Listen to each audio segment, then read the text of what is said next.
What's going on, guys? So in my last construction update I stated I wanted to make a video kind of like to digest everything that I had seen in my last update. There was a lot, and there's even more, guys. There's more information, so you guys are going to want to stick around for this.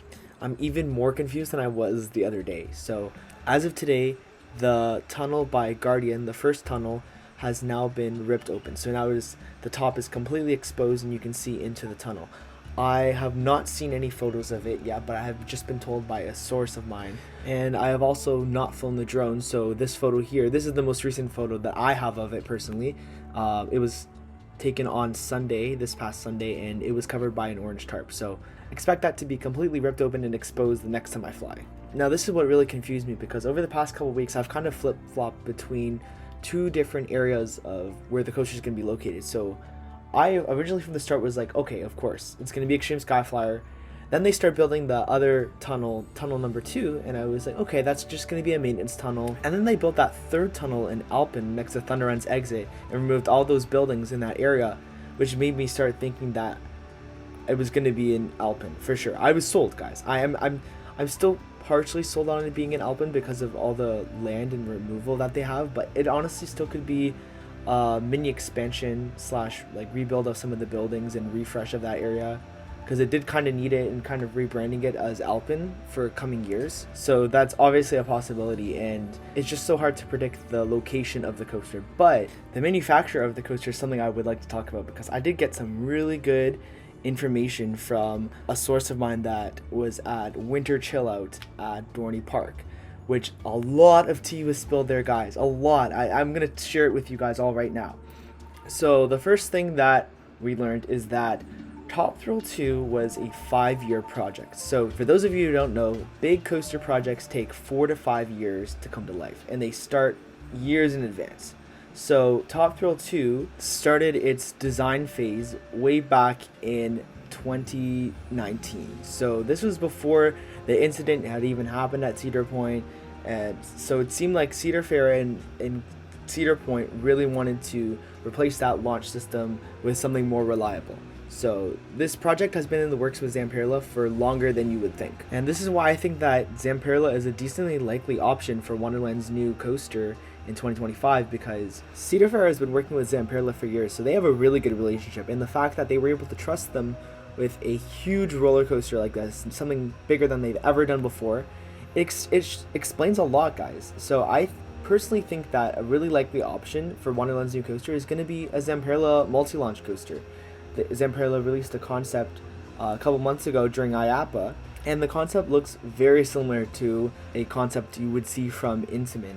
And now we know that some of the Zamperla workers are ex-Intamin employees, so they definitely could have some kind of influence on Zamperla's layout and design choices. And this honestly seems like a Wonderland type of coaster. It doesn't seem over the top intense, and honestly I would be really happy if we got something like this. But it's not the only option. Like, I can still see Wonderland getting a mock, because Cedar Fair has worked with mock in the past with Copperhead Strike, and I'm sure they're willing to work on it again, although mock can be pretty expensive. I could also see them working with Vekoma as well, because recently Kings Island has added a Vekoma family boomerang, and Cedar Fair hasn't worked with Vekoma in a while, so maybe they're getting back on that Vekoma trend and are wanting to add a new Vekoma launch coaster, because they can prove that their rides are not the same that they used to be.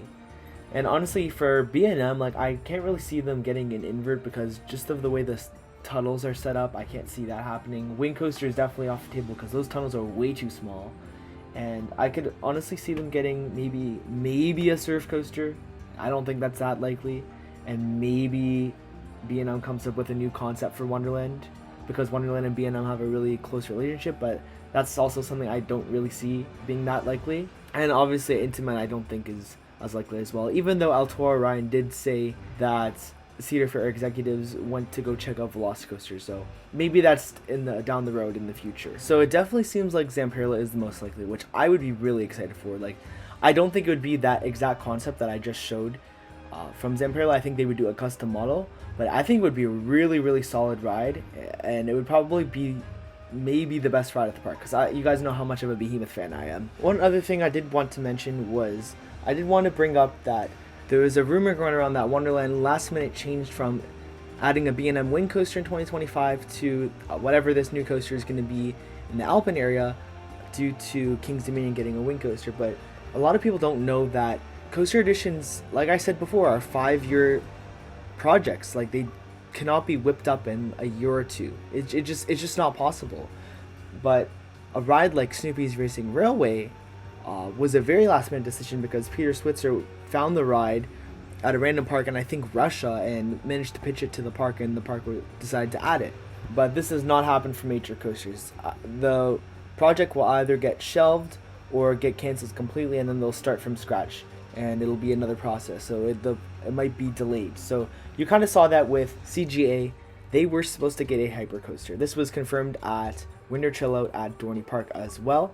And you can see there in the corner that looks like Orion's Wave Turn and Turnaround.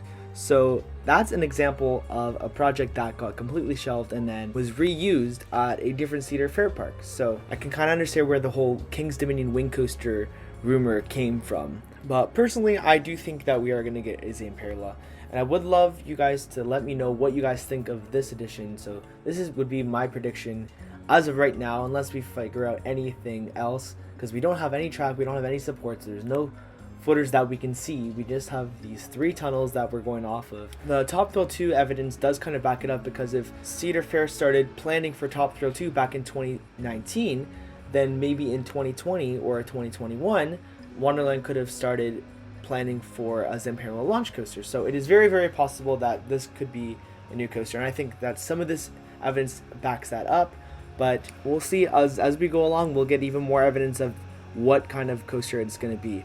But stay tuned over the next couple of weeks. I will be flying again, and I will do more updates. A lot of you ask why I don't fly all the time. Personally, I really like to see a lot more change when I fly. So if I fly with longer periods of time in between flights, then you'll see more of a drastic change of construction that's happening compared to if I were to fly every single day. I also cannot be up at Wonderland every single day, even though I wish I could, guys. So stay tuned for that construction update, hopefully coming next week, and I'll see you guys in the next video. I hope you guys enjoyed this one. Take it easy, guys.